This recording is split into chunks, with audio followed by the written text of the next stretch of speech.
Assalamualaikum warahmatullahi wabarakatuh. Saya Ranti Puspa, NIM 19111140117. Video ini dibuat untuk memenuhi tugas mata kuliah Studi Kelayakan Bisnis yang diampu oleh dosen Bapak Rahmat Putra Ahmad Hasibuan MSI. Dalam kesempatan kali ini saya akan mencoba untuk mempresentasikan hasil analisis saya dalam melakukan studi kelayakan bisnis. Layak atau tidaknya usaha ini dijalankan di kemudian hari. Usaha saya ini adalah di bidang kuliner yang diberi nama Kurma Tomat. Baiklah, untuk yang pertama, saya akan membahas tentang latar belakang. Mengapa saya mengambil usaha Kurma Tomat ini? Karena yang pastinya buah tomat itu sangatlah mudah untuk didapatkan. Tanaman tomat atau Lycopersicum esculentum Mill adalah tumbuhan setahun berbentuk perdu atau semak dan termasuk ke dalam golongan tanaman berbunga atau Angiospermae. Buahnya berwarna merah mereka, rasanya manis agak keasam-asaman. Tomat banyak mengandung vitamin dan mineral. Tomat menjadi salah satu makanan yang digemari. Produk kurma tomat itu sifatnya praktis dan ekonomis. Bahan baku yang digunakan mudah didapat karena hanya menggunakan tomat dan gula.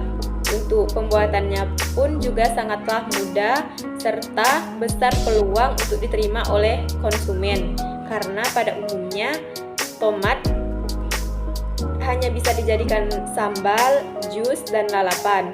Kurma tomat ini tidak jauh berbeda dari kurma pada umumnya. Yang membedakannya hanya warna dan rasa kecut tomat. Yang biasanya tomat dikenal dengan rasa asam, maka dari itu saya membuat inovasi baru dengan menciptakan rasa tomat yang manis semanis kurma, sama seperti nama usaha ini yaitu Kurma Tomat. Keunggulan dari kurma tomat ini yaitu mempunyai aroma yang khas akan tomat. Selain itu, kurma tomat ini tidak mengandung bahan pengawet. Untuk proses pembuatan kurma tomat ini diolah langsung oleh yang membuat usaha dan dijamin higienis. Dalam studi kelayakan bisnis itu sangat diperlukan aspek-aspek penilaian. Dan aspek pertama yang akan saya bahas yaitu aspek hukum. Usaha kurma tomat ini sudah mengikuti kegiatan pelatihan PIRT atau Pangan Industri Rumah Tangga dan tentunya sudah memiliki sertifikat PIRT atau keamanan pangan. Jenis usaha ini yaitu perseorangan karena usaha ini didirikan oleh dua orang kakak saya, Mbak Sri dan Mbak Depa, dan saya sendiri. Aspek selanjutnya yaitu aspek manajemen dan organisasi. Aspek manajemen atau organisasi. Aspek manajemen perencanaan atau planning dalam jangka panjang yaitu agar kurma tomat ini dapat diterima di masyarakat sehingga dapat menembus pasar lokal, nasional, dan internasional dengan kuliner yang diproduksi dari lokal. Sedangkan dalam jangka menengah yaitu terus meningkatkan standar pelayanan, inovasi, dan kreativitas dalam membuat usaha kurma tomat ini. Sedangkan dalam jangka pendek agar penjualan semakin banyak supaya memperoleh keuntungan yang besar. Untuk usaha ini dijalankan oleh 3 orang, yakni 2 orang kakak saya yaitu Mbak Sri dan Mbak Depa, dan 1 orangnya saya sendiri. Jadi untuk proses produksi dan promosi itu kami cuma berbagi tugas saling membantu dari 3 orang tersebut. Aspek selanjutnya yaitu aspek pasar dan pemasaran. Dalam usaha ini terdapat analisis pemasaran produk. Sistem pemasaran yang digunakan dalam produk ini yaitu dengan cara online dan offline. Pemasaran online dilakukan lewat media sosial seperti WhatsApp dan Instagram, sedangkan pemasaran offline dilakukan dengan cara menawarkan produknya ke tempat umum. Dalam pemasaran produknya, situasi lokasi usaha ini sangatlah strategis karena berdekatan dengan kampus, pasar, padat penduduk, dan sekolah, serta produk ini bisa dikonsumsi oleh semua kalangan sehingga situasinya bisa diterima oleh konsumen. Untuk pemasaran ini mengacu pada 4P, Yang pertama, produk. Produk ini sendiri yaitu kurma tomat. Yang kedua yaitu harga, price atau harga. Harga dari kurma tomat ini yaitu 10.000 per 150 gram. Yang ketiga yaitu promotion. Promosi ini dilakukan secara online dan offline. Yang keempat, place atau tempat, yaitu tempatnya di Jalan Telaga Dewa 5. Aspek selanjutnya yaitu aspek keuangan. Yang pertama, investasi rekap biaya peralatan. Yang pertama, harga baskom 2 buah yaitu 10.000, pisau 5.000, wajan 50.000, kompor gas 150.000, tabung LPG 150.000, spatula 15.000, dan terakhir tampah 15.000. Jadi total biaya investasi peralatan yaitu 395.000. Yang kedua ada rekap biaya modal kerja atau produk atau bahan-bahan. Total harga tomat yaitu 240.000 dengan harga 1 kg tomat 3.000.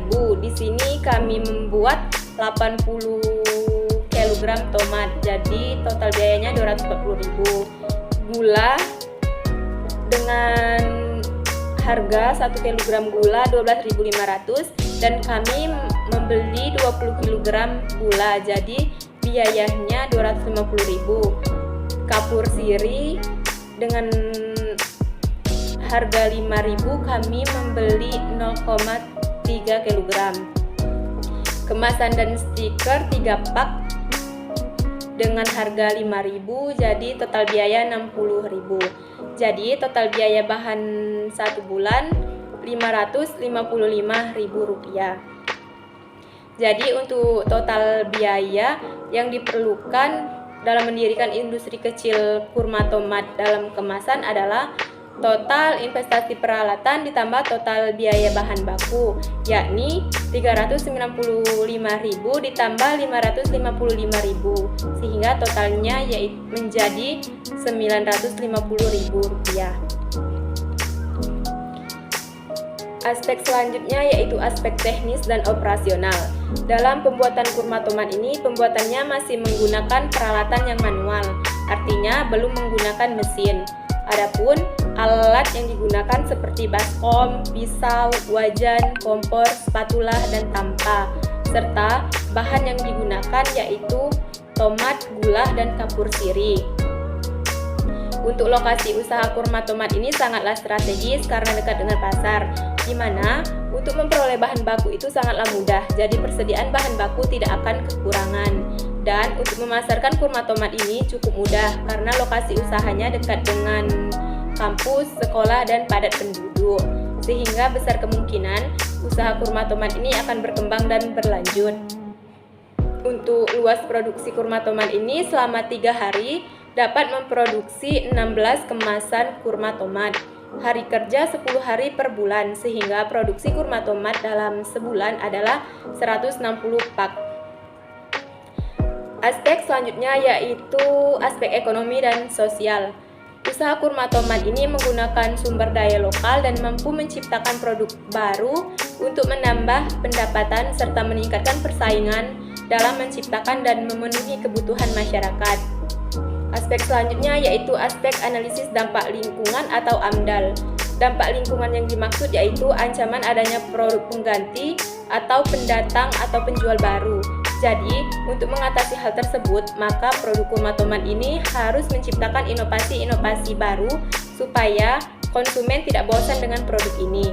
Usaha kurma tomat ini tidak memiliki dampak negatif bagi masyarakat sekitar, karena untuk memproduksi kurma tomat ini tidak akan mengganggu tetangga-tetangga, dikarenakan untuk memproduksinya tidak menimbulkan suara bising dan juga tidak akan menimbulkan polusi, karena sampah dari produk ini tidak berlebihan, yang dibuang itu hanyalah biji-biji dari buah tomat.